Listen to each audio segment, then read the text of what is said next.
구독과 좋아요, 댓글, 알림 설정은 저에게 큰 힘이 됩니다. 오늘도 건강한 하루 되세요. 품격 있는 정약용의 인생 조언, 지금 시작하겠습니다. 그대는 말의 무게를 아는가? 세상 사람들은 착각한다. 품격은 옷차림에서 나오고 인상은 얼굴에서 결정된다고. 하나, 내가 보기에 이는 피상적인 판단이다. 진정한 품격은 입에서 나오는 말에서 드러나고 첫인상은 처음 건네는 한마디에서 결정된다.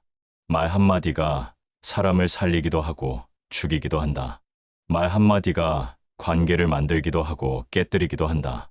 말 한마디가 그대를 품격 있는 사람으로 보이게도 하고 천박한 사람으로 보이게도 한다. 그런데 대부분의 사람들은 말을 함부로 한다. 생각 없이 내뱉고 감정에 휘둘려 쏟아내며 습관처럼 반복한다. 그리고는 이해한다. 나는 왜 존중받지 못할까? 나는 왜 첫인상이 좋지 않을까? 답은 간단하다. 그대의 말이 그대를 드러내기 때문이다. 내가 유배지에서 수많은 사람을 만났다. 높은 지위에 있으나 말이 천박한 자가 있었고 낮은 신분이나 말에 품격이 있는 자가 있었다. 전자는 아무리 화려한 옷을 입어도 존경받지 못했고 후자는 누더기를 걸쳐도 존중받았다. 무엇이 다른가? 말의 질이 달랐다. 품격 있는 사람은 특정한 말들을 자주 쓴다. 이는 의도적인 계산이 아니라 내면의 수양이 말로 드러나는 것이다. 반면 품격 없는 사람도 특정한 말들을 반복한다. 이 역시 내면의 미숙함이 말로 표출되는 것이다. 그렇다면 품격 있는 사람은 어떤 말을 하는가? 그들의 입에서 자주 나오는 말은 무엇이며 왜 그 말들이 첫인상을 바꾸는가? 지금부터 내가 말하는 것을 깊이 새기라. 이는 단순한 화법의 기술이 아니다. 이는 내면의 품격을 말로 구현하는 법이요. 언어를 통해 인격을 드러내는 지혜다. 이를 실천하는 자는 말 한마디로 존중받을 것이요. 외면하는 자는 아무리 좋은 말을 해도 신뢰받지 못할 것이다. 첫째, 감사합니다를 입에 달고 살아라. 품격 있는 사람의 입에서 가장 자주 나오는 말이 있으니 바로 감사합니다다. 이들은 작은 일에도 감사를 표한다. 누군가 문을 잡아주면 감사하고 조언을 들으면 감사하며 작은 도움을 받으면 감사한다. 이는 형식이 아니라 진심이요. 습관이 아니라 품성이다. 반면 품격 없는 사람은 감사를 당연하게 여긴다. 받은 것은 빨리 잊고 도움은 의무로 치부하며 감사합니다라는 말을 아낀다. 마치 그 말을 하면 자신이 낮아지는 것처럼 생각한다. 감사는 약함이 아니라 강함이다. 감사할 줄 아는 사람은 세상을 풍요롭게 본다. 당연한 것이 하나도 없음을 알고 모든 것이 누군가의 수고로 이루어졌음을 이해하며 자신이 얼마나 많은 것을 받고 사는지 깨닫는다. 이런 사람은 자연스럽게 겸손해지고 겸손한 사람은 품격 있어 보인다. 내가 유배지에서 만난 어느 선비가 있었다. 그는 높은 학식을 가졌으나 결코 교만하지 않았다. 농부가 밭일을 가르쳐주면 감사합니다. 배웠습니다라고 했고 아이가 작은 심부름을 해주면 고맙구나라고 했다. 사람들은 그를 진심으로 존경했다. 반면 또 다른 선비는 달랐다. 학식은 비슷했으나 교만했다. 누가 도와줘도 당연하게 여기고 감사 인사는 거의 하지 않았다. 사람들은 그를 피했다. 이 차이가 무엇인가? 감사의 유무였다. 감사를 표현하는 방법도 중요하다. 형식적인 감사합니다는 오히려 공허하다. 진심 어린 감사는 구체적이어야 한다. 감사합니다가 아니라 덕분에 일이 훨씬 수월했습니다. 정말 감사합니다 라고 말하라. 고맙습니다가 아니라 그 조언 덕분에 좋은 결정을 내릴 수 있었습니다. 진심으로 감사드립니다 라고 말하라. 구체적인 감사는 상대방에게 내 도움이 의미 있었구나 라는 확신을 준다. 그리고 그런 확신을 받은 사람은 다음에도 기꺼이 도우려 한다. 또한 감사는 즉각적이어야 한다. 나중에 하겠다고 미루다 보면 잊어버린다. 도움을 받은 바로 그 순간 감사를 표하라. 늦은 감사는 감사가 아니라 사후 처리가 되어버린다. 작은 일에도 감사하는 습관을 들여라.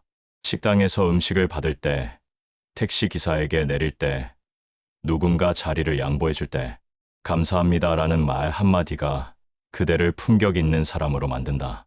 감사는 상대를 높이는 것이 아니라 그대를 높이는 것이다. 감사할 줄 아는 사람은 풍요로운 마음을 가진 사람이요. 풍요로운 마음을 가진 사람은 자연스럽게 품격 있어 보인다. 감사합니다를 입에 달고 살아라. 하루에 10번, 20번 진심으로 말하라. 그러면 그대의 첫인상이 달라질 것이요. 그대를 대하는 사람들의 태도도 달라질 것이다. 감사는 말의 기본이요. 품격의 시작이다. 둘째, 죄송합니다를 주저하지 마라. 품격 있는 사람의 두 번째 말은 죄송합니다다. 이들은 자신의 잘못을 빠르게 인정한다. 실수했을 때 변명하지 않고 잘못했을 때 핑계 대지 않으며 즉각 사과한다. 이는 약함이 아니라 용기여, 패배가 아니라 성숙함이다. 반면 품격 없는 사람은 사과를 두려워한다. 잘못을 인정하면 자신이 낮아질까봐, 권위가 떨어질까봐, 체면이 깎일까 봐 온갖 변명을 늘어놓는다. 나도 어쩔 수 없었다. 상황이 그랬다. 원래 그런 것 아니냐 하며 책임을 회피한다. 사과는 그대를 낮추는 것이 아니라 높이는 것이다. 잘못을 인정할 수 있다는 것은 자신감의 표현이다. 내가 완벽하지 않음을 알고 실수할 수 있음을 받아들이며 그것을 솔직히 인정할 수 있다는 것. 이는 강한 사람만이 할 수 있는 일이다. 약한 사람은 자신의 잘못을 감추려 든다. 하나 잘못은 감출수록 더 커진다. 솔직히 인정하면 작은 실수로 끝나지만 변명하고 숨기면 큰 문제가 된다. 사과하는 방법도 중요하다. 진심 없는 사과는 오히려 상황을 악화시킨다. 미안하긴 한데 사과가 아니라 변명의 서두다. 죄송하지만 제 잘못은 아닌 것 같은데요. 사과가 아니라 책임 회피다. 그건 제가 좀 그랬네요. 하하. 사과가 아니라 무성이다. 진정한 사과는 명확하고 구체적이며 변명 없어야 한다. 죄송합니다. 제가 실수했습니다. 미안합니다. 제 불찰이었습니다. 잘못했습니다. 다시는 그러지 않겠습니다. 이렇게 짧고 명확하게 말하라. 그리고 행동으로 보완하라. 말만 하고 행동하지 않으면 그것은 거짓 사과다. 또한 사과는 빨라야 한다. 잘못을 깨달은 순간 즉시 사과하라. 시간이 지날수록 사과는 어려워지고 효과도 떨어진다. 늦은 사과는 사과가 아니라 사후 수습이 되어버린다. 작은 일에도 사과하는 습관을 들여라. 약속 시간에 늦었을 때, 실수로 부딪혔을 때, 말실수를 했을 때, 죄송합니다라는 말 한마디가 상황을 바로잡고 관계를 지킨다. 내가 본 가장 존경받는 지도자들은 한결같이 사과를 잘했다. 높은 지위에 있으면서도 부하의 지적을 받아들이고 자신의 판단이 틀렸음을 인정하며 공개적으로 사과했다. 이런 모습이 오히려 그들의 권위를 높였다. 반면 절대 사과하지 않는 지도자들은 결국 외면당했다. 아무리 능력이 뛰어나도 아무리 경험이 많아도 잘못을 인정하지 않는 사람은 신뢰받지 못한다. 사과는 약함의 표시가 아니라 품격의 증거다. 잘못을 인정할 줄 아는 사람, 책임을 떠안을 줄 아는 사람, 변명하지 않는 사람, 이런 사람이 진정으로 품격 있는 사람이다. 죄송합니다를 주저하지 마라. 그 말 한마디가 그대의 인격을 드러내고 그대의 품격을 높이며 그대의 첫인상을 바꿀 것이다. 사과는 패배가 아니라 성숙의 표현이요. 약함이 아니라 강함의 증거다. 셋째, 괜찮습니다로 너그러움을 보여라. 품격 있는 사람의 세 번째 말은 괜찮습니다다. 이들은 작은 일에 흔들리지 않는다.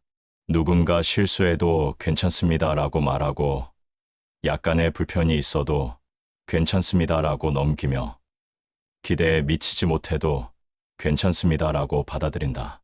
이는 무신경함이 아니라 여유요, 무관심이 아니라 너그러움이다. 반면 품격 없는 사람은 작은 일에도 예민하다. 조금만 불편해도 불평하고 조금만 기대에 못 미치면 화를 내며 사소한 실수도 크게 문제 삼는다. 이게 뭐야? 이건 아니잖아. 이래서야 되겠어. 라는 말을 입에 달고 산다. 너그러움은 강함에서 나온다. 자신이 여유롭고 안정적이기 때문에 남의 실수를 받아들일 수 있다. 자신이 불안하고 초조하면 모든 것이 눈에 거슬린다. 내가 유배지에서 만난 어느 관리가 있었다. 그는 부하들의 작은 실수에도 괜찮네. 다음엔 조심하게라고 말했다. 부하들은 그를 진심으로 따랐고 오히려 실수를 줄이려 더 노력했다. 반면 또 다른 관리는 달랐다. 작은 실수에도 호통을 쳤고 완벽을 요구하며 용납하지 않았다. 부하들은 그를 두려워했지만 존경하지는 않았다. 그리고 오히려 실수가 더 많아졌다.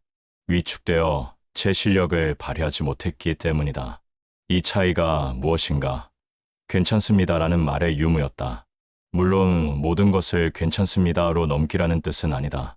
중요한 일, 원칙의 문제, 반복되는 잘못은 명확히 지적해야 한다. 하나 사소한 일, 일회성 실수, 고의가 아닌 잘못은 너그럽게 넘길 수 있어야 한다. 괜찮습니다를 말하는 방법도 중요하다. 짜증 섞인 괜찮아요. 는 오히려 역효과다. 말은 괜찮다고 하지만 표정과 어조가 불편함을 드러낸다. 이는 거짓 관용이여 상대는 오히려 더 불편해한다. 진심 어린 괜찮습니다는 미소와 함께 나와야 한다. 괜찮습니다. 누구나 실수할 수 있어요 라고 부드럽게 말하라. 그러면 상대는 진정으로 위로받고 그대에게 감사하며 그대를 품격 있는 사람으로 기억한다. 또한 괜찮습니다. 뒤에 배려의 말을 덧붙이라. 괜찮습니다. 다음엔 조심하면 되죠. 괜찮습니다. 제가 미리 말씀드렸어야 했는데 괜찮습니다. 저도 그런 적 있어요. 이런 말들이 상대의 마음을 편하게 하고 그대의 품격을 드러낸다. 작은 불편에 너그러워지는 연습을 하라.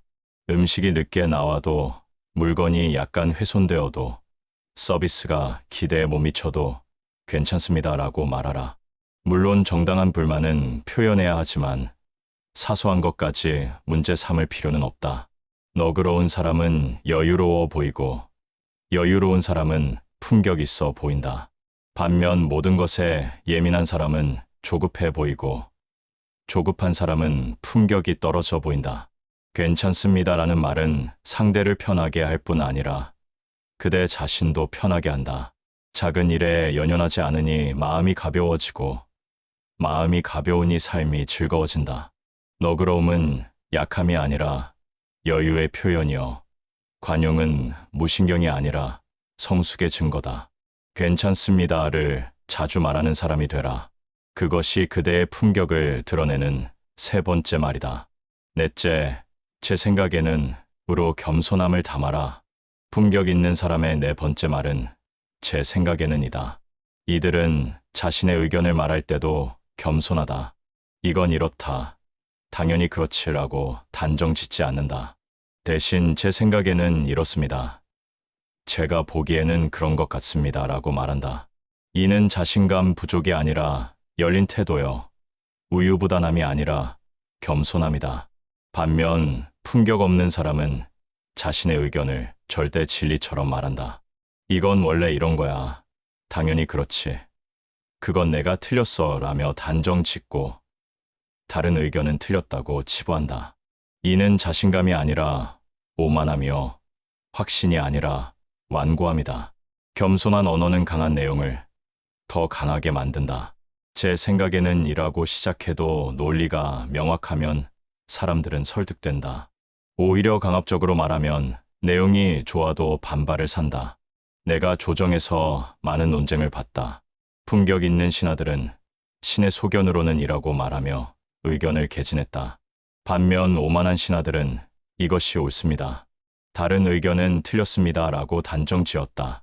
전자의 의견은 경청되고 존중받았다. 후자의 의견은 옳아도 반발을 샀다. 사람들은 내용보다 태도에 먼저 반응한다. 아무리 좋은 의견이라도 오만하게 말하면 거부당한다. 반면 겸손하게 말하면 귀 기울여진다. 제 생각에는 이라는 표현은 여러 효과를 낸다.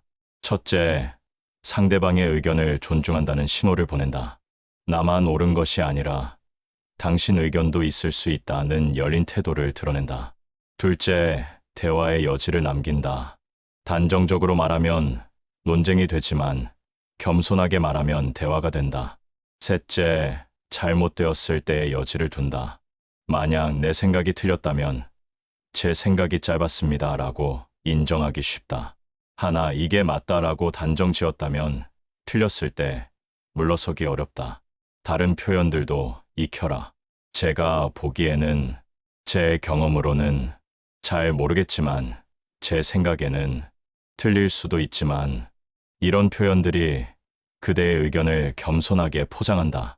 내용은 확고해도 태도는 유연하게 하라. 특히 전문 분야가 아닐 때는 더욱 겸손해야 한다. 제가 이 분야는 잘 모르지만 제 생각에는 이라고 시작하라. 이는 그대의 한계를 인정하는 것이요. 인정하는 사람이 오히려 신뢰받는다. 또한 나이가 많거나 지위가 높을 때도 겸손한 언어를 사용하라. 권위가 있을수록 겸손해야 한다. 내가 상사니까 이렇게 해. 내가 나이가 많으니 내 말이 맞아라고 말하면 강압이 된다. 대신 제 경험으로는 이런 방법이 좋았는데 어떻게 생각하세요? 라고 물어라. 물론 때로는 단호해야 할 때도 있다. 원칙의 문제, 긴급한 상황, 명확한 잘못 앞에서는 이것은 틀렸습니다 라고 분명히 말해야 한다. 하나 일상적인 의견, 취향의 문제, 열린 질문에서는 겸손한 언어를 사용하라. 겸손한 언어를 쓰는 사람은 자신감 있어 보인다. 역설적이지만 사실이다. 자신의 의견을 강요하지 않아도 될 만큼 내적으로 안정되어 있다는 인상을 주기 때문이다. 제 생각에는 입에 달고 살아라. 그러면 사람들이 그대의 의견에 더 귀 기울일 것이요. 그대를 겸손하고 품격 있는 사람으로 기억할 것이다. 겸손한 언어는 약한 내용을 가리는 것이 아니라 강한 내용을 더 품격 있게 전달하는 도구다. 다섯째, 어떻게 생각하세요? 로 존중을 표하라. 품격 있는 사람의 다섯 번째 말은 어떻게 생각하세요? 다. 이들은 일방적으로 말하지 않는다. 자신의 의견을 말한 후에는 반드시 상대의 의견을 묻는다. 어떻게 생각하세요? 당신 의견은 어떠세요? 어떻게 보십니까? 라고 물으며 대화의 상대를 참여시킨다. 반면 품격 없는 사람은 독백한다. 자신의 이야기만 늘어놓고 자신의 의견만 주장하며 상대의 생각은 묻지 않는다. 대화가 아니라 강연을 하고 소통이 아니라 설교를 한다. 질문은 존중의 표현이다. 어떻게 생각하세요? 라고 묻는 것은 당신의 의견이 중요합니다. 당신의 생각을 듣고 싶습니다. 당신을 대화에 동등한 주체로 봅니다. 라는 메시지를 전달한다. 사람들은 이런 질문을 받을 때 존중받는다고 느낀다. 그리고 자신을 존중하는 사람을 품격 있다고 여긴다. 내가 관찰한 바로는 진정한 지도자들은 질문을 많이 했다. 회의에서 자신의 의견을 말한 후에는 반드시 여러분 생각은 어떠십니까? 라고 물었다. 부하의 의견을 경청하고 다른 관점을 수용하며 때로는 자신의 생각을 바꾸기도 했다. 반면 독재적인 지도자들은 질문하지 않았다. 자신의 결정을 일방적으로 통보하고 반대 의견은 묵살하며 내가 결정했으니 따르라 고만했다. 이런 지도자는 두려움은 받았을지언정 존경은 받지 못했다. 어떻게 생각하세요? 라는 질문은 여러 효과를 낸다. 첫째, 대화를 쌍방향으로 만든다. 일방적 말하기가 아니라 진정한 소통이 된다. 둘째, 더 나은 결론에 이를 수 있다. 다른 관점을 듣고 놓친 부분을 발견하며 생각을 보완할 수 있다. 셋째, 상대방을 대화에 참여시킨다. 수동적 청자가 아니라 능동적 참여자로 만든다. 넷째, 겸손함을 드러낸다.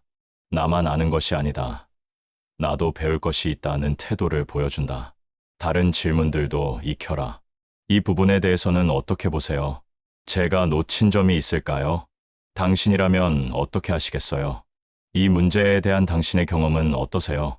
이런 질문들이 대화를 풍성하게 만들고 상대를 존중하며 그대의 품격을 높인다. 특히 나이 차이가 있을 때 이 질문은 더욱 중요하다. 나이 많은 사람이 젊은이에게 자네 생각은 어떤가? 라고 물으면 젊은이는 존중받는다고 느낀다. 반면 젊은 사람이 뭘 알겠나라는 태도를 보이면 거리가 생긴다. 또한 지위 차이가 있을 때도 마찬가지다. 상사가 부하에게 자네 의견은 어떻게 보는가? 라고 물으면 부하는 자신의 의견이 가치 있다고 느낀다. 이런 상사를 부하들은 진심으로 따른다. 주의할 점이 있다. 진심으로 들을 준비가 되어 있을 때만 물어라. 형식적으로 묻고 무시하면 오히려 역효과다.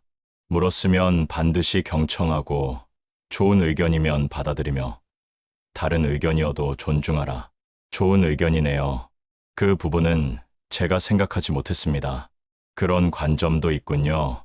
참고하겠습니다. 다른 의견이지만 일리가 있네요. 함께 고민해 봅시다. 이렇게 반응하라. 그러면 사람들은 다음에도 솔직하게 의견을 나눈다. 반대로 피해야 할 반응도 있다. 그렇게 생각할 수도 있겠지만 틀렸어요. 질문한 의미를 없앤다. 그건 현실성이 없어요. 의견을 묵살하는 것이다. 좋은데 시행하기 어려워요. 거부를 부드럽게 포장한 것일 뿐이다. 진심으로 듣고 진심으로 고려하며 진심으로 존중하라. 그것이 질문의 품격을 완성한다. 질문하는 사람이 진정한 리더다. 모든 답을 가진 척하는 사람이 아니라 더 나은 답을 함께 찾으려는 사람이 품격 있는 사람이다. 어떻게 생각하세요? 를 자주 물어라. 그러면 그대는 독재자가 아니라 대화자로, 설교자가 아니라 경청자로, 오만한 사람이 아니라 겸손한 사람으로 기억될 것이다. 질문은 약함이 아니라 강하며 무지의 표현이 아니라 지혜의 증거다. 이제 그대는 알았을 것이다. 품격 있는 사람이 자주 쓰는 말이 무엇인지, 그 말들이 왜 첫인상을 바꾸는지를. 감사합니다. 죄송합니다. 괜찮습니다. 제 생각에는 어떻게 생각하세요? 이 5가지 말만 제대로 사용해도 그대의 품격은 달라진다. 이들은 단순한 말이 아니다. 이는 내면의 자세가 언어로 드러난 것이다. 감사할 줄 아는 마음, 잘못을 인정하는 용기, 너그러운 여유, 겸손한 태도, 타인을 존중하는 자세. 이런 내면이 있어야 이런 말들이 자연스럽게 나온다. 반대로 이런 말을 의식적으로 사용하다 보면 내면도 변한다. 말이 생각을 만들고 생각이 습관을 만들며 습관이 인격을 만든다. 처음에는 어색해도 계속 사용하다 보면 진심이 된다. 품격은 타고나는 것이 아니다. 학식이나 재산으로 얻어지는 것도 아니다. 말과 행동을 통해 만들어지는 것이다. 그리고 말은 가장 빠르게 변화시킬 수 있는 부분이다. 오늘부터 이 5가지 말을 의식적으로 사용하라. 작은 도움에도 감사합니다라고 말하고, 작은 잘못에도 죄송합니다라고 사과하며, 사소한 불편에도 괜찮습니다라고 넘기고, 의견을 말할 때는 제 생각에는 이라고 겸손하게 시작하며, 대화 중에 어떻게 생각하세요? 라고 상대의 의견을 물어라. 처음에는 어색할 것이다. 평소 습관과 다르니 의식적으로 노력해야 한다. 하나 21일만 계속하면 습관이 되고, 3개월이 지나면 자연스러워지며 1년이 지나면 그대의 일부가 된다. 그리고 그대는 놀라게 될 것이다. 사람들이 그대를 대하는 태도가 달라진 것을. 더 존중받고 더 신뢰받으며 더 환영받는 자신을 발견할 것이다. 첫인상은 바뀔 수 있다. 그것은 옷차림이나 외모가 아니라 입에서 나오는 말로 결정된다. 품격 있는 말을 하면 품격 있는 사람으로 보이고, 천박한 말을 하면 천박한 사람으로 보인다. 나 정약용은 유배지에서도 말을 조심했다. 분노할 일이 많았으나 원망하지 않았고, 억울한 일이 많았으나 불평하지 않았다.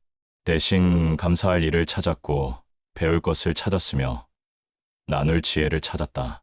그 결과 유배지에서도 존경받는 스승이 될 수 있었다. 그대도 그러하라. 환경을 탓하지 말고 타인을 원망하지 말며 세상을 비관하지 마라. 대신 그대의 말을 바꿔라. 말이 바뀌면 생각이 바뀌고, 생각이 바뀌면 태도가 바뀌며, 태도가 바뀌면 인생이 바뀐다. 품격은 거창한 것이 아니다. 일상의 작은 말 속에 있다. 감사합니다. 죄송합니다. 괜찮습니다. 제 생각에는 어떻게 생각하세요? 이 5마디만 제대로 해도 그대는 품격 있는 사람이 된다. 오늘부터 시작하라. 다음 만남에서, 다음 대화에서, 다음 상황에서 이 말들을 사용하라. 그리고 그 변화를 지켜보라. 말이 사람을 만든다. 그대가 어떤 말을 하느냐가 그대가 어떤 사람이 되느냐를 결정한다. 품격 있는 말을 하라. 그러면 품격 있는 사람이 될 것이다. 말은 그 사람의 마음을 드러내는 거울이니라. 품격 있는 말을 하는 자는 품격 있는 마음을 가진 자여, 천박한 말을 하는 자는 천박한 마음을 가진 자다. 그대의 말을 바꿔라. 그러면 그대의 인생이 바뀔 것이다. 다산 정약용.